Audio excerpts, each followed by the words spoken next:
يتقربون إلى المليك بفعلهم طاعاته والترك للعصيان فعل الفرائض والنوافل دأبهم مع رؤية التقصير والنقصان.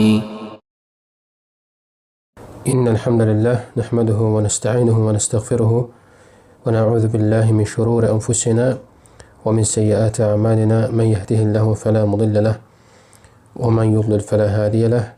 أشهد أن لا إله إلا الله وحده لا شريك له وأشهد أن محمدا عبده ورسوله. Əmmə bə'd. Deməli, əziz və dəyərli müsəlman qardaş və bacılarım, əziz dinləyicilər, biz Ramazan ayından əvvəl Allaha və axirət diyarına olan səfər haqqında danışırdıq. Hansı ki, bu mövzu Şeyx Abdurrahman Es-Səd rahimehullahın mənzuməsi idi, şeiri idi və inşallah ki, bu gündən də Allahın izni ilə həmən şeirin, həmən mənzumənin davamı inşallah sizlərlə davam etməyə başlayacaq Allahın izni ilə. Və qaldığımız yer, durduğumuz yer deməli zikr məqamından sonra itaət etmək və günahdan çəkinmək barəsindədir. Və sonra isə fərzlər və nafilələr haqqında olacaq. Deməli, Şeyx Abdurrahman Es-Səd rahimehullah, Allah ona rəhmət eləsin, buyurur ki, يَتَقَرَّبُونَ إِلَى الْمَلِكِ بِفِعْلِهِمْ طَاعَتِهِ وَتَرْكِ لِلْعِصْيَانِ. Onlar hökmdarına, yəni Allah Subhanahu wa Taala'ya tərəf itayətləri və günahdan çəkinmələri ilə yaxınlaşırlar. Ona görə də bu yolda addımlayan insan, Allaha və axirət diyarına səfər etmək istəyən insan və ona doğru gedən insan və saadətə, xoşbəxtliyə çatmaq istəyən insan itayəti yerinə yetirib günahlardan çəkinməlidir. Və bu da təqvanın tərifidir, elə təqvanın özüdür. Və bu işlərin əsasıdır. Təqva barəsində Taliq ibn Həbib məşhur tərifdə, təqvanın tərifində buyurur ki, təqva Allahın itayətini Allahdan gələn nur ilə onun savabını ümid eləyərək yerinə yetirməkdir. Yəni, insan itayəti yerinə yetirir, Allahdan olan nur ilə bilir ki, itayətin qarşılığında onun üçün əcr, mükafat hazırlanıb. Həmçinin də günahından çəkinir, Allahdan gələn nur ilə və bilir ki, o nurun sayəsində, o elminin sayəsində bilir ki, Allahın ona müvəffəq etdiyi elm sayəsində anlayır və başa düşür ki, günaha görə əzab var, cəza var və buna görə günahlardan uzaqlaşır. Və bu təqva barəsində verilmiş gözəl təriflərdən bir tərifdir. Və başqa təriflər də var. Misal olaraq Ömər ibn Abdüləziz rahimehullah buyurur ki, təqva deyir, nə gündüz oruç tutmaq, nə də gecə namaz qılmaqdır və sonra isə bunların arasında qarışıq olmaqdır, onları bir-birinə qarışdırmaqdır. Lakin təqva Allahdan əsl qorxu olur ki, insan haramlardan uzaqlaşır və Allahın vacib elədiklərini isə yerinə yetirir. Əgər bundan sonra ona, bu təqvadan sonra da ona başqa xeyirlər nəsib olarsa, bu xeyir üzərinə bir xeyirdir. Yaxşı əməllər üzərinə bir yaxşı əməllərdir. Yəni, əsas məsələ insanın vacibləri yerinə yetirib və həmçinin də günahlardan uzaq durmasıdır. Və onun üçün də kim ancaq vacib əməllərlə kifayətlənir, lakin Allahın hədlərinə riayət edirsə, hüdudları qoruyursa və belə bir insan nafilələri çoxu yerinə yetirib, amma günahlara önəm verməyən, günahlarda israrlı olan, günahlara davamiyyətli olan kimsədən daha xeyirlidir. Ona görə vaciblər həmçinin insandan tələb edir ki, insan onları yerinə yetirdiyi zaman günahlardan uzaqlaşsın. Çünki uğurun əsası dedik ki, itayəti yerinə yetirib, əmrləri, vacibləri yerinə yetirib və həmçində həmən insanın günahları da tərk eləməsidir. Süfyan ibn Abdullah Əs-Səqafi radiyallahu anhu buyurur ki, dedim ki, Allahın Rasulü mənə elə bir söz de ki, artıq səndən sonra bu barədə heç kimdən nəsə soruşmayayım. Peyğəmbər sallallahu aleyhi ve sellem buyurdu ki, de ki, qul əmən thümmə istəqim, de ki, iman gətirdim, sonra da istiqamətli ol. İbn Rəcəb rahimehullah hədisin şərhində buyurur ki, yəni istiqamətli olmaq, yəni düz yol ilə, sırat-ı müstəqimlə getməkdir və hansı ki, sırat-ı müstəqim haqq dindir və dinin özüdür, əslidir və insan həmən yoldan sağa və ya sola yəni yönəlmədən irəliləməlidir. Və insan bu yolun üzərində irəliləməlidir. Həm zahiri ibadətləri ilə, itaətləri və həmçinin batini itaətləri yerinə yetirməklə və həmçinin də bu yolda irəliləmək bütün qadağalardan insanın uzaq durması ilə mümkündür. İtaətləri yerinə yetirir və qadağalardan uzaq durarsa bu insan doğru və düzgün yol üzərində olar və bu yol üzərində olan seyri də güclü olar, möhkəm olar. İbadətləri yerinə yetirib günahlardan çəkinmək insanla ölümə qədər onunla bərabərdir. İnsan ölənə qədər ibadəti yerinə yetirir və günahdan çəkinir. Çünki sufilərin ifratçıları arasında, hətta aşanlar arasında belə deyənlər var ki, əgər insan yəqinlik dərəcəsinə çatsa, artıq ona dini vəzifələr vacib olmur. Və Şeyx Abdurrahman Es-Səd rahimehullah qeyd elədiyimiz bu beytdə də bildirmək istəyir ki, Allah yolunda olan şəxs, axirət yolunda olan şəxs ölənə qədər itaət eləməkdən və həmçinin günahlardan uzaq durmaqdan əl çəkməz. Və ona görə də Allah Subhanahu wa Ta'ala'ya gedən yol, o yol Peyğəmbər sallallahu aleyhi ve sellemdən keçir. Əgər insan Allaha tərəf gedirsə və Allaha çatmaq istəyirsə, cənnətə nail olmaq istəyirsə, Peyğəmbər sallallahu aleyhi ve sellemin sünnəsinə doğru və düzgün onun buyurduğu şəkildə yerinə yetirməlidir. Və buna əməl eləməyə çalışmalıdır. Ta ki, ölüm ona gələnə qədər.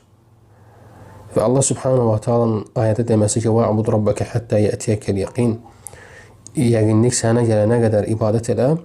Təbii ki, bu ayənin təfsirində alimlər buyururlar ki, yəni ölüm gələnə qədər insanın Allah ibadət eləməsidir.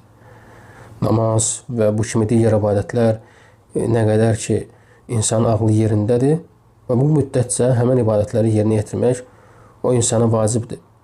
Və insan həmçinin də əgər xəstədirsə, bacardığı formada qılır. Hansı formada bacarırsa, o formada ibadətləri yerinə yetirir. Və həmçində bəzi mulhidlər, inkarçılar deyirlər ki, burada yəqinlik, yəni mərifədir, yəni insanın Allahı tanımasıdır. Yəni artıq Allahı tanımaq dərəcəsinə insan çatarsa, deməli, dinin vəzifələri, dinin öhdəlikləri həmən insanın üzərindən düşmüş olub. Və təbii ki, bu fikirlər yəqinliyə çatmaq və həmçinin də Allahı tanımaq, bu kimi fikirlər, bu ayəyə verilən təfsirlər hamısı batildir. Necə ki, Muhammed Əl-Əmin Əş-Şinqiti rahimehullah öz təfsiri olan Adval-i Bəyanda buyurur ki, bu ayənin bu şəkildə təfsiri Allahı inkar eləməkdir. Və ona görə qeyd etdik ki, yəni ölüm gələnə qədər insan Allah'a ibadət etməlidir.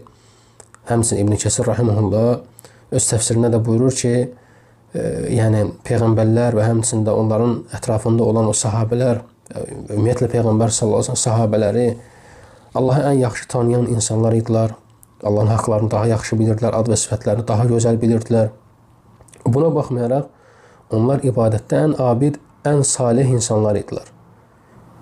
Və bununla yanaşı onlar ibadətlərdən vaz keçmirdilər ta ki ölənə qədər.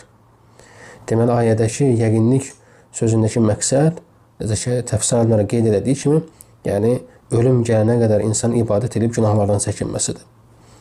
Sonrası Şeyx Abdurrahman Es-Səd rahimehullah buyurur ki, Fi'lul faraid və nəvafil dəbuhum ma'ru'iyyət təqsir və nüqsan. Fərzləri və nafilələri yerinə yetirmək onların işləridir, vərdişləridir. Lakin nöqsan və qüsurlarını görməklə bərabər. Fərz beytin hissəsində keçdiyi ki, fərzləri və nafilələri yerinə yetirirlər. Onların işləridir. Fərz odur ki, şəriətin vacib elədiyi əməllərdir. Nafilələr isə vacib etmədiyi əməllərdir. Şəriətin vacib etmədiyi əməllərdir. Və İbn Teymiyyə rahimehullah bu yerdə buyurur ki, Allahın dostu, Allahın vəlisi olan şəxs o insandır ki, fərzləri yerinə yetirməklə yəni Allaha yaxınlaşır və həmçinin də nafilələri də yerinə yetirir. Və nafilə ibadətlər mühümdür. Lakin təbii ki, fərz ibadətlərin dərəcəsinə çatmır. Çünki fərzi tərk edən şəxs cəzaya layiq olur. Amma nafiləni tərk etmək isə həmən insanı cəzaya məruz qoymaz. Və ona görə də Yəni təbii ki, yenə də insan nafilələri tərk eləməli deyil. Nafilələr də buyurulub, nafilələr də bizlərə çatdırılıb və çatdırılmasında bir hikmətlər var və nafilə ibadətlər barəsində hətta ilahi hədisdə, qudsi hədisdə Uca Allah buyurur ki, qulum nafilə ibadətlərlə mənə yaxınlaşmağı davam eləyər, ta ki mən onu sevərəm. Və bu nafilə ibadətlərin üstünlüyüdür. Nafilə ibadətlərlə insan Allaha o qədər yaxınlaşar ki, Allah onu sevər. Və sonra isə Uca Allah ilahi hədisdə buyurur ki, onu sevdimsə, eşidən qulağı, görən gözü, tutan əli, yeriyən ayağı olaram. Və bu hədis mühümdür ki, yəni əgər insan nafilələri yerinə yetirərsə, Uca Allah subhanahu wa ta'ala onu halallara yönəldər, mübahlarına yönəldər, onu haramlardan uzaqlaşdırar. Və ona görə də nafilələri qorumaq, nafilələri yerinə yetirmək Allahın sevgisini, Allahın məhəbbətini qazanmaqdır. Və həmçində Allahı çoxlu zikr eləmək Allahın insanla xüsusi bərabərliyidir, birliyidir. Ona görə bu məsələ mühümdür. Yəni, Allah subhanahu wa ta'ala həmən bəndəsini qoruyarsa, onunla xüsusi məiyyəsi, xüsusi birliyi, bərabərliyi olarsa, Uca Allah subhanahu wa ta'ala onun bütün çətin işlərini asanlaşdırar, uzaqda olanları onun üçün yaxınlaşdırar, qəmini, kədərini, sıxıntısını aradan qaldırar. Və nafilə ibadətlər də çoxdur və onların da deyərdi ki, üstünlərindən biri də insanın çoxlu Quran oxumasıdır. Sahabə Xəbbəb İbn Ərad radiyallahu anhu buyurur ki, bazardan qədər deyir, Uca Allaha yaxınlaş və sən bil ki, onun sözündən, yəni Qurandan daha sevimli olan bir şeylə ona yaxınlaşa bilməzsən. Və Quran oxumaq mühümdür. Xüsusən də Ramazan ayından sonraki aylarda müsəlman Quranı tərk eləməli deyil. Və digər aylarda da Quran oxunmalıdır və hər birimiz məsələ diqqətli olmağa çalışmalıyıq. Çünki Quran Allahın kəlamıdır və insan bu kəlamı oxuyaraq ləzzət alır və insan bu kəlamı oxuyanda bilir ki, Rəbbinin kəlamıdır, hər hansı bir bəşər kəlamı deyil. Ona görə çalışmalıyıq ki, Quranı qəlbimizin baharı edək və Quranı köksümüzün genişlənməsi üçün oxuyaq və ona orada olan əmrləri yerinə yetirib bacardığımız qədər və həmçində qadağalarından çəkinək. Lakin burada nafilələr məsələsində bir məsələni qeyd etmək lazımdır ki, necə ki İbn Həcər rahimehullah buyurur ki, nafilələrlə Allaha yaxınlaşma yalnız vacibləri yerinə yetirənlərə aiddir. Yəni, vacibləri tərk edənlərə aid deyil. Və böyük alimlərdən deyiblər ki, kim vacib ibadət səbəbi ilə nafiləni tərk edəsə üzürlüdür. Amma kim isə nafilə ilə məşğul edib vacibi tərk edəsə, həmən insan aldadılmışdır. Yəni, nafilə ibadətlə məşğul vacibi tərk etmək iblisin vəsvəsələrindəndir. İbn Cəvzi rahimehullah buyurur ki, deyir, iblis, yəni bir qrup ibadət edənləri aldadıb və hansı ki onlar deyir, gecəni çox ibadətlə keçirər, hətta bəziləri bütün gecəni oyaq qalar və hətta onlar gecə namazına, duha namazına, vacib namazlardan daha çox sevinərlər. Sonra deyir, sonra həmən o gecə ibadət edənlər gecənin sonuna yaxın yuxuya dalarlar və nəticədə sonda isə sübh namazını itirmiş olarlar. O məsələ təhlükəlidir. Yəni, belə olduğu halda insanın gecə namazından qalxıb və gecə ibadətindən qalxıb sübhü tərk eləməsi, belə olduğu halda ibadət eləmək ona haramdır. Və bu məsələyə diqqət eləmək lazım. İnsan vacibi tərk edib nafilələrlə məşğul olmalı deyil. Birinci vacibləri yerinə yetirir və sonra isə imkan olarsa artıq nafilələri yerinə yetirməlidir. Və sonra isə Şeyx Abdurrahman Sədi fərz və nafilələrdən sonra buyurdu ki, yəni onlar bu əməlləri yerinə yetirirlər, lakin bilirlər ki, qüsur və nöqsan sahiblərdirlər.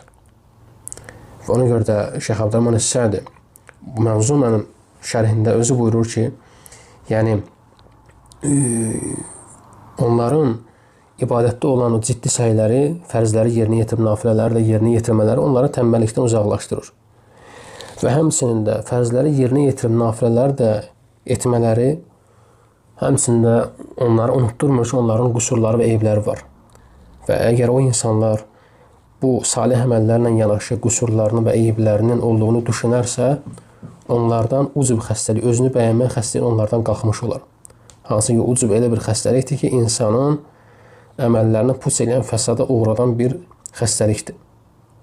Və Mədəruc Səlikində qeyd olunur ki, keçmişdə deyərdilər ki, bir əməlin qəbul olunmasının əlaməti o əməli kiçik görməyin və az görməyin və həmçində qəlbində onu dəyərsiz hesab eləməyindir. Yəni, insan nə qədər ibadət edir eləsin, bilməlidir ki, yenə də Allahın haqlarını tam ödəyə bilməz.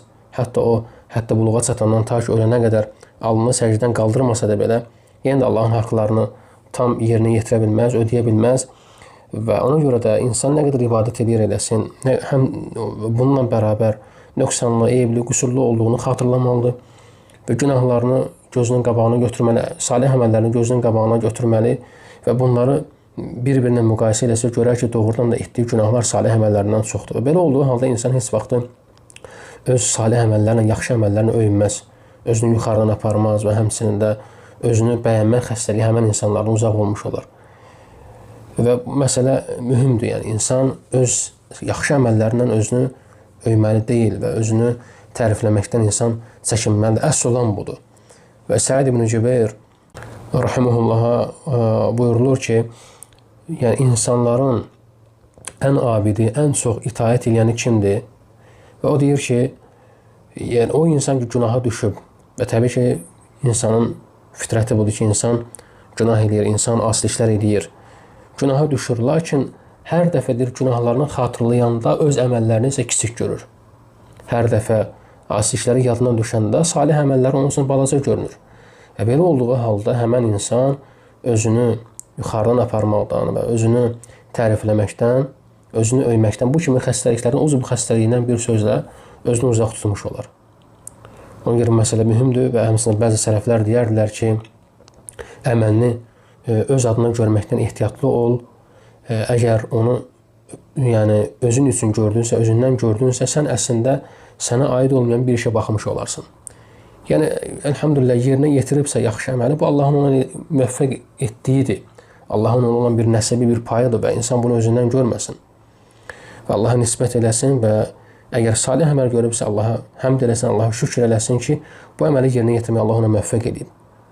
Amma özündən görərsə, öz elmim, öz zəkam, öz çalışmağım və s. və axır və elədiyim bir çox ibadətlərin sayəsində müvəffəq oldum. Artıq bu kimi şeyləri dilə gətirmək insanda o uzv xəstəliyinin, özünü bəyənmə xəstəliyini onda ortaya çıxarda bilər.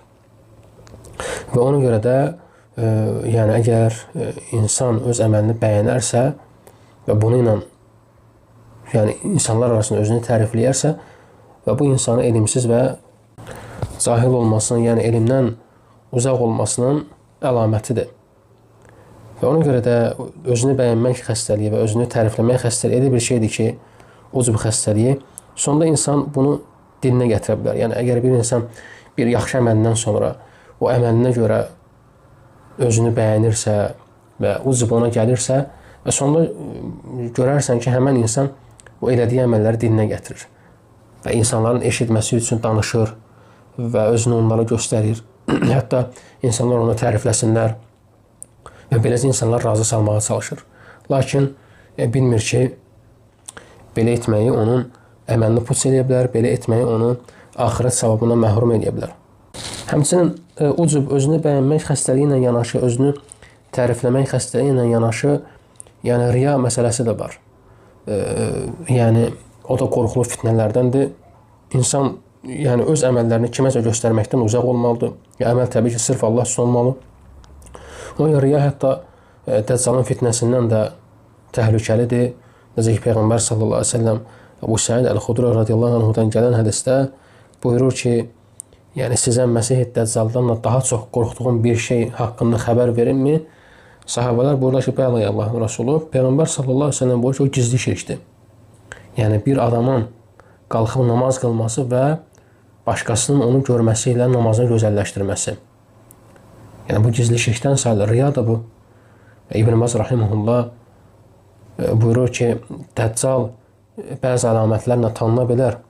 Lakin gizli şirk elədir ki, riya elədir ki, o ondan da təhlükəlidir. Çünki bu deyir, qəlblərdə olur və insanlar onu görə bilmirlər. Lakin deyir, bəzən gizli şirk öz sahibində zahir olan bəzi əlamətlərlə tanına bilər. Və bu məsələnin yəni bəzi hissələri idi ki, insan özünü tərifləməkdən və həmçinin də riyadan uzaq olmalıdır. Əməllərində özünü kimlərəsə göstərməli deyil. Lakin zərurət hallar var ki, istisna hallar var ki, orada insanın özünü tərifləməsi icazəlidir. Bu barədə Muğninin sahibi İbn Qudam el-Maqdisi rahimehullah buyurur ki, burada bir xüsusə diqqət yetirir. Əgər deyir, bir şəxs güclü və sabit ixlasa sahibdirsə, və insanlar onun gözündə kiçikdirsə, yəni insanların tərifi ona heç bir şey eləmirsə, onun üçün fərqi yoxdur. Yəni insanlar onu qınasınlar, tərif eləsinlər. Onun üçün əgər bu şeylər eynidirsə və o zamandır insanlara özündə olan gözəl xüsusiyyətləri göstərməsindən bir problem yoxdur. Çünki xeyrə təşviq xeyrin özüdür. Və bu barədə sələfdən bir çox nəqillər gəlib. Lakin təbii ki, onlar yaxşı əməllərini insanlara xatırladırdılar ona görə ki, insanlar onlara baxaraq örnək alsınlar. Deməli, onların belə etməsində, belə bir halın olmasında məsləhət var. Xeyr olduğuna görə belə edirdilər. Hətta bu məsələ barəsində İbn Muflih el-Hanbali rahimehullah Ədəb-ü Şəriədə bu mövzuya dair faydaları zikr edir və həmçinin orada belə bir fəsil açır ki, nəfsin təzkiyə edilməsinin, yəni təriflənməsinin qınanması və bəzi hallarda ya fayda üçün, ya da Allahın nemətinə şükür məqsədi ilə nəfsin təriflənməsi. Yəni, əgər orada fayda varsa və yaxud da Allahın nemətlərini saymaq yeridirsə, sadalamaq yeridirsə, belə bir halda insan özündə olanları qarşındakilara çatdıra bilər. Və təbii ki, burada yəni, dedik ki, fayda var və həmçinin məsləhət olduğuna görə. Və həmçinin də Yusuf Peyğəmbərin hadisəsini alimlər qeyd edirlər ki, misal üçün, Qadı Əbu Ya'lə rahimehullah deyir ki, Yusuf əleyhissalamın deməsə ki, İc'alni alə xazainil ard, innə hafizun alim, məni yer üzərində olan xəzinələrin sahibi ilə o xəzinələri mənə ver və həqiqətən də mən qoruyan və həmçinin də bilən birisiyəm. Və bu ayə ona dəlalət edir ki, yəni insanın özünü tanımayan birinə öz üstünlüyünü ona çatdırması icazəlidir. Və bu qadağan olan şeylərdən sayılmır. Və Yusuf əleyhissalam bu işlərin əhli idi. Bilirdi ölçü, biçim məsələlərini və s. bu kimi məsələlərdən xəbərdar. Ona görə öz elminə görə və bildiyinə görə və əmin idi ki, bu şeyləri qoruya biləcək. Ona görə deyirdi ki, məni həmən xəzinələrin sahibi elə. Və həmçində Əbu Bakr ibn Əyyəşin vəfatı zamanı deyilir ki, yəni ölüm ayağında bacısı ağlayır və rahimehullah deyir ki, ey bacı ağlama və deyir, otağın deyir, o deyir, qaralmış küncünə bax, o hissəsinə bax. Mən deyir, o küncdə yəni Qurana bir neçə dəfə xətm eləmişəm. Yəni bəziləri, təbii ki, burada rəqəm məsələsində 5000 deyən var, 18000 deyən var. Daha doğrusu Allah bilir, hər bir halda neçə dəfələrlə Quranı həmən şəxs xətm eləmişdi və bacısına buyurur ki, ağlama və mən dəfələrlə Quranı həmən evin o küncündə, qaralmış küncündə onu dəfələrlə xətm eləmişəm.